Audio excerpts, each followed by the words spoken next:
ధ్యానమిత్రులందరికీ నమస్కారం. మనం 3 కొండల గురించి తెలుసుకున్నాం. 7 కొండలలో ఉన్న ఆ 3 కొండల కథ. ఆ 3 కొండలు ఎట్లెట్లా పరిణమిస్తూ ఉంటే, ఆజ్ఞాచక్రం దగ్గర అజ్ఞానమంతా కరిగి, ఆంజనేయ తత్వం కంప్లీట్ అయినప్పుడు ఈ శరీరం 100% కామధేనువుగా మారుతుంది. 100%.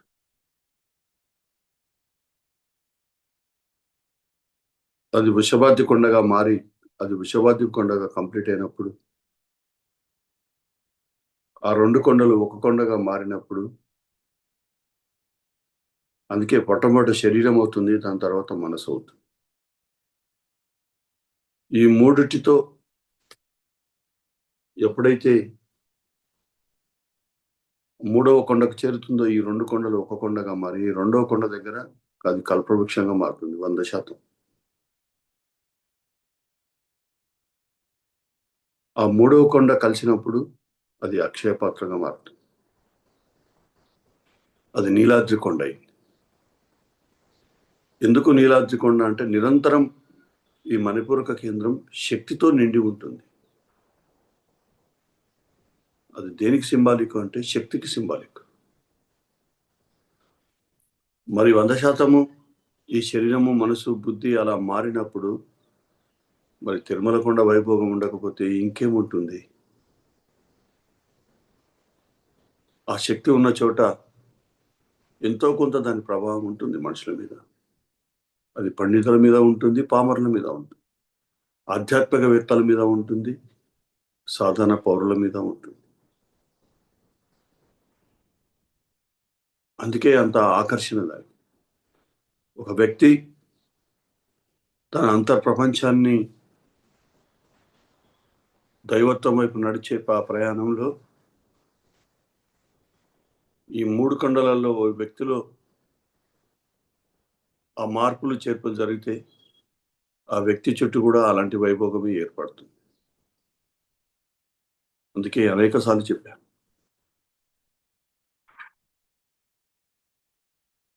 అక్కడ ఆ రాయి రూపంలో ఉన్న ఆ దైవశక్తికి అంత వైభోగం ఉంటే, ఆ శక్తి ఒక వ్యక్తిలో ప్రవేశిస్తే, ఆ వ్యక్తి ప్రజల మధ్యన తిరిగితే ఎలా ఉంటుందో ఈ ప్రపంచం అంతా చూడబోతుంది అని ఖచ్చితంగా చూస్తుంది. అదేమి గొప్ప విశేషము కాదు. అది ఒక అత్యంత అద్భుతము కాదు.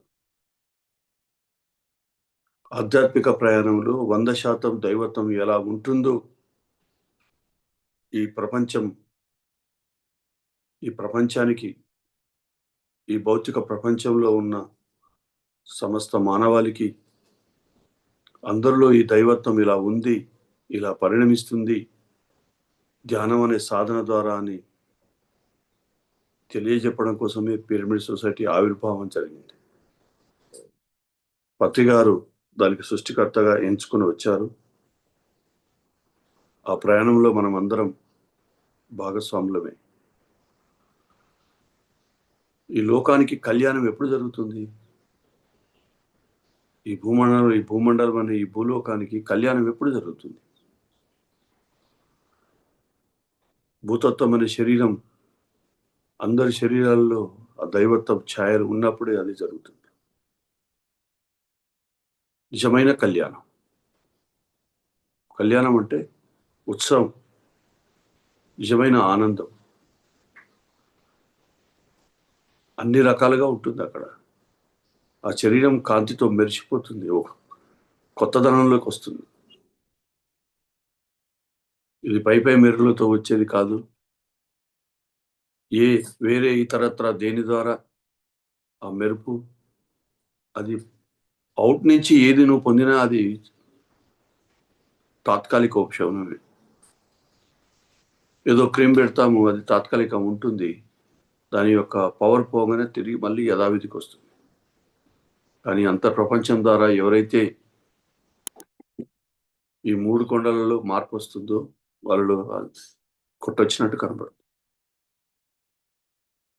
ఆ నీలాద్రి కొండ అంటే ఆ ఉదర భాగం, ఆ పొట్టలో కంప్లీట్ నీలశక్తిగా అంటే శక్తి తత్వంతో కూడుకున్నప్పుడు ఇంకా ఏముంటుంది అక్కడ? ఏమీ ఉండదు. అది అయ్యేంత వరకు నీ ఫిజికల్ బాడీ తేలికగా మారదు. అప్పటికే ఆ మూడిటిని దాటి ఎప్పుడైతే ఆ కంప్లీట్ అవుతాయో అప్పుడు వాయుతత్వంలోకి ట్రాన్స్ఫర్మేషన్ జరుగుతుంది. అంటే ఆ సరాసరి ఆ మణిపూరక కేంద్రం నుంచి అదంతా కంప్లీట్ చేసుకొని హృదయ కేంద్రాన్ని తాకినప్పుడు అనాథ కేంద్రం అంటారు. అది విశుద్ధమై ప్రయాణించి కింది పెదవులో నుంచి ఇలా ఇలా ఇలా ఈ ముక్కులో దూరి ముక్కులో నుంచి సరాసరి పైన సహస్రాన్ని తాకుతుంది. ఆ తాకుతూ అప్పుడప్పుడు తాకుతూ ఆ పైన కరగడం మొదలవుతుంది. రోజు హిట్టింగే, రోజు ఒక కదలిక, ఎంతో కొంత దాని ప్రభావంలో లోనవుతారు. అది ఒక అతీతమైన అనుభూతినిస్తుంది. అందుకే అది ఒక్కసారిగా ఎప్పుడు జరగదు.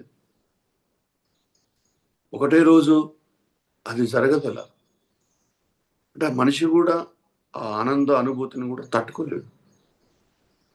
అందుకే స్లోగా ఎట్లయితే చిన్నపిల్లడు ఉన్నప్పుడు కొంచెం కొంచెం తినిపించుకుంటూ నీ జీర్ణకోశం పెద్దగా ఎట్లా అవుతూ ఉంటే అట్లా భోజనం పెరుగుతూ ఉంటుందో ఆహారము, శక్తి కూడా అంతే.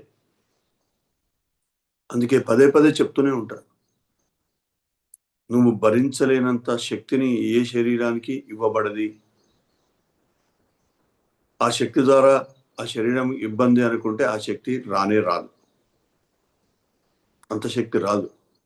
వచ్చింది అంటే ఆ శరీరం భరించే శక్తి కలిగి ఉందని అర్థం. మనము అది తెలియక అబ్బా భరించలేని శక్తి వచ్చింది, దీనికి ఏం చేయాలో అర్థమైతలేదు, ఇవన్నీ మాట్లాడతాం. అది అసలు అది సిల్లి మాట. చాలా శరీరాన్ని ఒక రకంగా మనము ఫిజికల్ బాడీకి నేను అవమానించినట్టే నీ ఆత్మ మీద నీకు నమ్మకం లేనట్టే అంటాను నేను. ఎందుకు? సృష్టించిన ఆత్మకు తెలియదా ఈ శరీరాన్ని ఎలా రక్షించుకోవాలో, ఎంత శక్తి ఇవ్వాలో? కన్న తల్లిదండ్రులకు తెలియదా పిల్లల్ని ఎలా చూసుకోవాలో, ఎంత ఆహారం ఇయ్యాలో? ఆ తల్లి రోజు ఇస్తుంది కదా. వాడి పొట్టలో పట్టేదానికంటే ఎక్కువ ఆహారం ఇస్తుందా? ఇచ్చే ప్రయత్నం చేస్తుందా? చేయదు కాక చేయదు. మరి ఆ తల్లిదండ్రి యొక్క 2 పాత్రలు కలిసిందే ఆత్మ. అందుకే మై డియర్ ఫ్రెండ్స్, ఒక తల్లి పాత్రకు ఒక సుషుమ్న నాడి, తండ్రి పాత్రకు ఒక సుషుమ్న నాడి.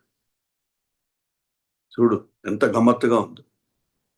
శక్తి మొత్తము తల్లి పాత్ర, జ్ఞానాన్ని తండ్రి పాత్ర. తండ్రి పాత్ర శివుడైతే తల్లి పాత్ర విష్ణువు. అందుకే అడ్మినిస్ట్రేషన్ ఉంటుంది అక్కడ. ఏ సమస్య వచ్చినా పరిష్కారం అక్కడే జరుగుతుంది. తల్లి పాత్ర కదా. తండ్రి అన్ని వరాలు ఇచ్చేస్తాడు, పురుషుడు వరాలు ఇస్తాడు, స్త్రీ దాన్ని బ్యాలెన్స్ చేస్తుంది. శక్తి ఎప్పుడు బ్యాలెన్స్ చేసేది. జ్ఞానం ఏముంది? అందించడమే కదా.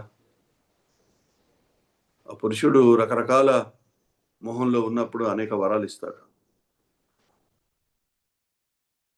అందుకే మై డియర్ ఫ్రెండ్స్, అంతర్ప్రపంచం ఎలా ఉందో మొత్తం కథ అంతా అలాగే ఉంది. అందుకే మై డియర్ ఫ్రెండ్స్, ఈ 7 కొండల కథ కూడా అంతర్ప్రపంచానికి సంబంధించిన కథ. నువ్వు ఎటుకెళ్ళి ఎటు తీసుకుపోయినా కూడా దానికి లింక్ అవుతుంది. మాటల గరుడంగా మారలి అంటే ఆ మొట్టమొదటి చిన్నగా మొదలై కంప్లీట్ వాయుతత్వంలోకి ట్రాన్స్ఫర్మేషన్ అవుతుంది బాడీ మొత్తం. అది 100% మారినప్పుడు 100% గరుడంగా మారుతుంది. అందుకే ఆ గరుడ వాహన దినం రోజున, ఆ ఊరేగింపు రోజున, గరుడ పూజ రోజున అంతటి వైభోగము, అంతటి ఆకర్షణ, అంత జనాలు ఆ రోజు ఆ తిరుమలకు వస్తారు. అందుకే మై డియర్ ఫ్రెండ్స్, ఆ గా ఉంది, ఆ గంగా మొత్తం గగనంగా మారేస్తుంది. గంగ గగనం వైపు మారేస్తుంది ప్రయాణం. ఆ కిందికి వచ్చిన ఆ గంగ వాయు రూపంలో ట్రాన్స్ఫర్మేషన్ అయి తిరిగి ఆ గగనం అంటే ఆకాశం వైపు ప్రయాణిస్తుంది. కిందికి వెళ్ళి పైకి ప్రయాణం. గరుడ అరు అనే పదం ఉంది, చూశారు కదా. మనసు బుద్ధి కథ అది రెండు రు అవుతుంది. అత్యంత రుచికరం కలిగి ఉంటుంది నీ తమో గుణము రజోగుణం.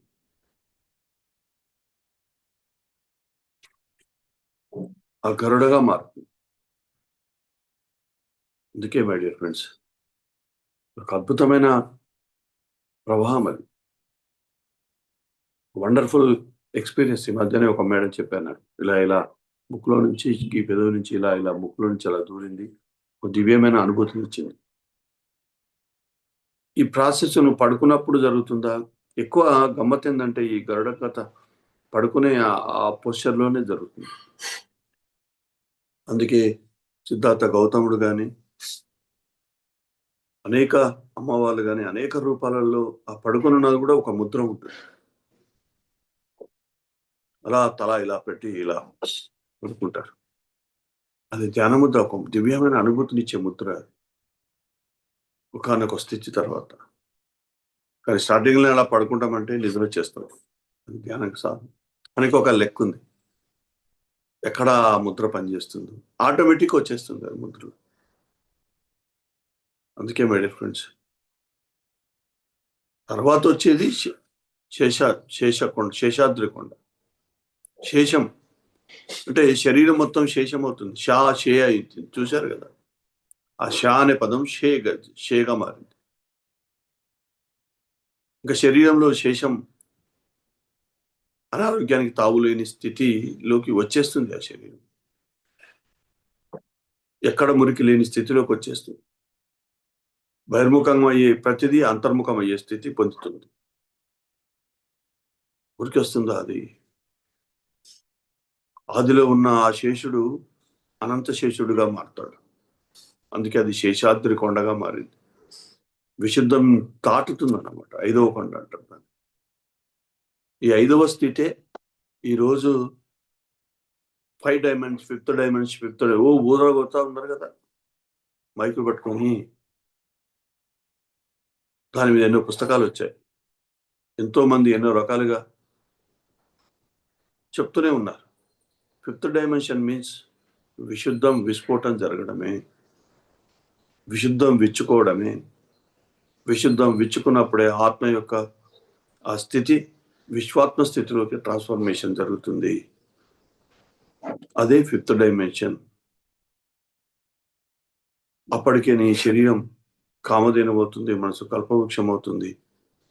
ఆ బుద్ధి కలిసిన తర్వాత అక్షయపాత్రగా మారుతుంది. మారి నువ్వు గరుడ తత్వంలోకి వస్తావు. అప్పుడు కదా జరిగే కథ ఇది. మరి ఇంత జరిగినప్పుడు ఎలా ఉంటుంది? వాళ్ళు ఏదనుకుంటే అది జరిగే స్థితి కదా అది. శేషం శరీరంలో ఉన్న అజ్ఞానం అంతా, చెత్త అంతా మొత్తం తొలగిన స్థితి కదా. శరీరంలో ఉన్న మురికిని మొత్తం శుభ్రం చేసుకున్న స్థితి కదా. శరీరం మొత్తం ముక్త స్థితిలోకి వచ్చిన స్థితి కదా. మరి ఎలా ఉంటుంది ఇంకా? అది శేషాద్రి కొండ అవుతుంది. శేష, షా అంటే శివుడి కథ, షా అంటే విష్ణువు కథ. ఆ రెండు కలిసిన తర్వాత పారేతత్వం, శక్తి జ్ఞానము సంపూర్ణమైన యొక్క కలయిక ఎక్కడ జరుగుతుందంటే విశుద్ధం దగ్గర జరుగుతుంది. అందుకే విశుద్ధం విశేషంగా విచ్చుకుంటుంది. ఆ విశుద్ధానికి అత్యంత శక్తి కలిగి ఉంటుంది. మరి ఆ విశుద్ధం నుంచి వచ్చే వాక్కు, మరి అది విశేషమైన శక్తిగా మారకుంటే ఇంకెట్లా మారుతుంది?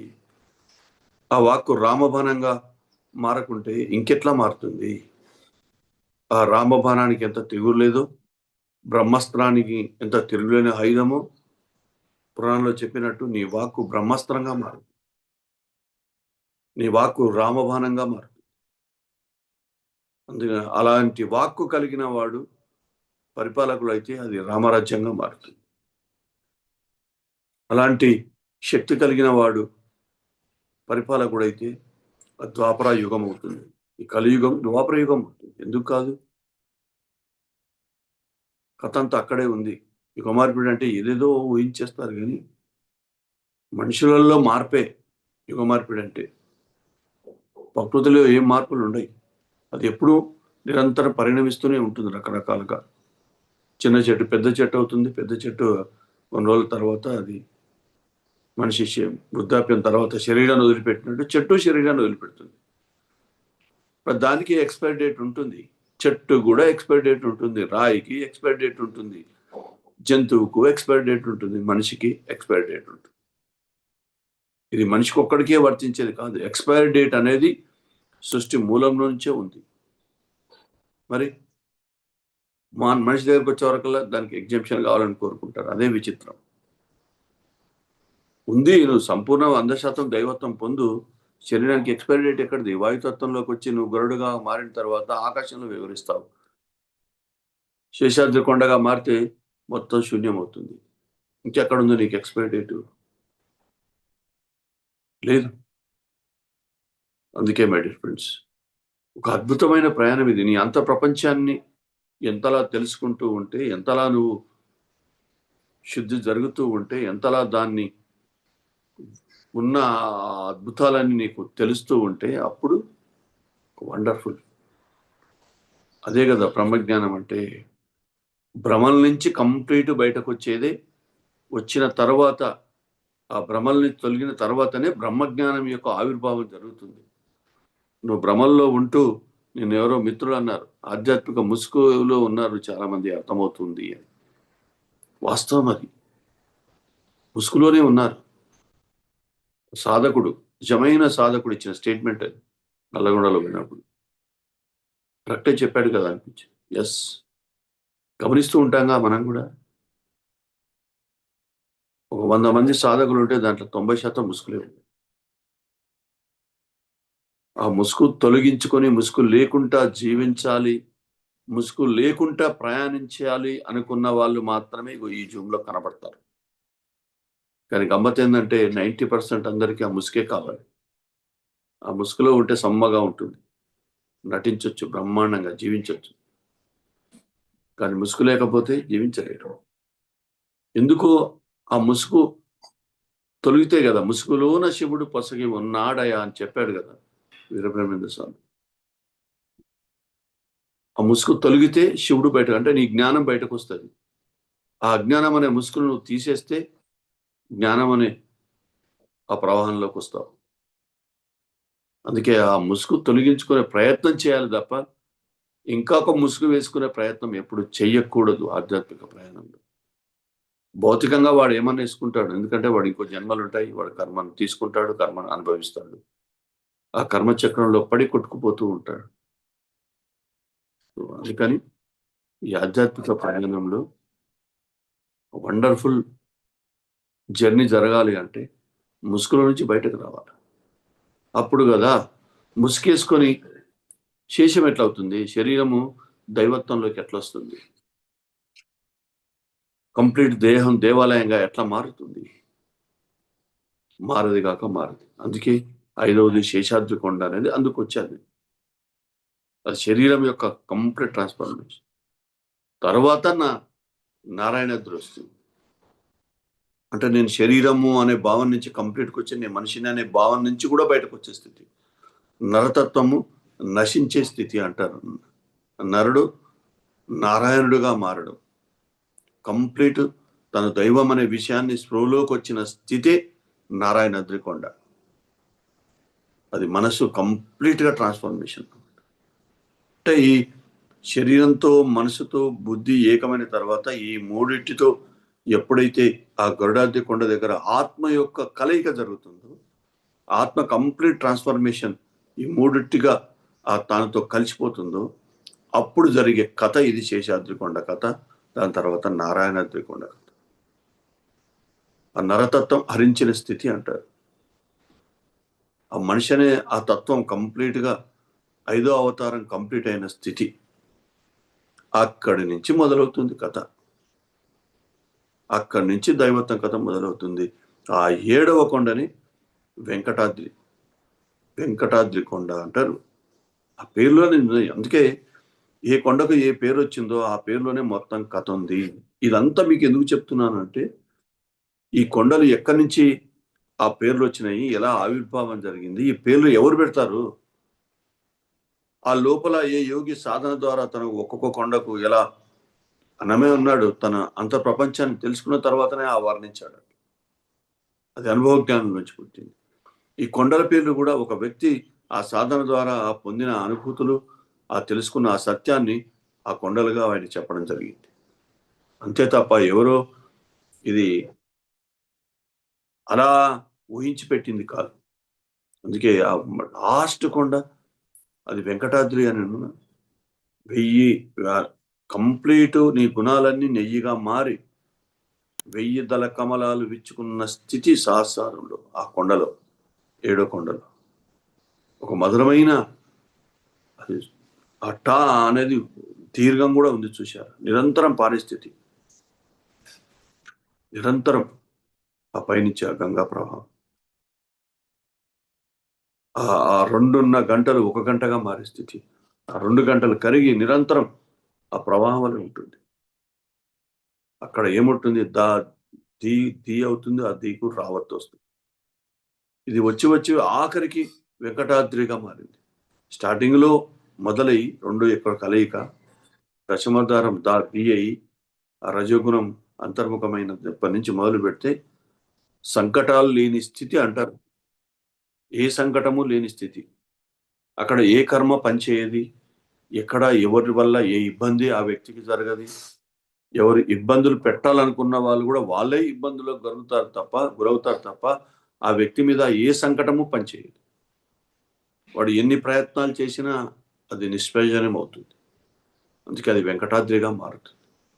అందుకే మై డియర్ ఫ్రెండ్స్, నువ్వు దైవత్వంలో ఎలా పొందుతూ ఉంటే నీ అంత ప్రపంచం అలా మారుతుంది. దాని అనుకూలంగానే నీ భౌతిక జీవితము ఉంటుంది. ఇది చెప్పడం కోసమే ఇంత ఈ 7 కొండల గురించి మీకు వర్ణించి చెప్పడం జరిగింది. ఇంకా డెప్త్‌లోకి వెళ్తూ ఉంటే ఇంకెన్నో విశేషాలు, అనేక రహస్యాలు ఉంటాయి. ఈ 7 కొండలలో తెలిసిన పరిణామంలో గుప్తంగా ఉన్న ఈ 7 కొండలలో గుప్తంగా ఉన్న ఆ గుహ గురించి కూడా తెలుస్తుంది నీకు. ఈ దైవం ఎక్కడ నివాసం ఉంటుందో ఆ గుహ గురించి కూడా తెలుస్తుంది నీకు. అందుకే గుహలో ఉన్న ఆ దైవము, గుప్తంగా ఉన్న ఆ దైవము బహిర్ముఖంగా అప్పుడు జరుగుతుంది. ఈ 7 కొండల కథ జరిగినప్పుడు. అప్పటి వరకు సాధన ద్వారా పొందేది వేరు. సాధన ద్వారా ఆ గుహని నువ్వు ఛేదించినప్పుడు గుప్తంగా ఉన్న ఆ దైవశక్తి కంప్లీట్ బయటకొస్తుంది. అప్పటి వరకు జరిగిన ప్రయాణం వేరు, అప్పటి నుంచి ప్రయాణం వేరు. అందుకే మై డియర్ ఫ్రెండ్స్, వెంకటాద్రి కొండ అయిన తర్వాతనే కదా ఆ తిరుమల కొండ పైన తిరుమలేశ్వరి యొక్క ఆ గర్భగుడి, ఆ ప్రాంగణం అదంతా ఉన్నది. అందుకే మై డియర్ ఫ్రెండ్స్, అది సెంటర్‌లో ఉంది చూసారా? ఆ కొండకు మధ్యన ఎంత అద్భుతం చూడండి. ప్రతిదీ లెక్కతోటే ఉంటుంది. ఆ యోగి ఎక్కడ సాధన చేశాడో, ఎక్కడ కూర్చొని అక్కడే అది ఆ టెంపుల్ వస్తది.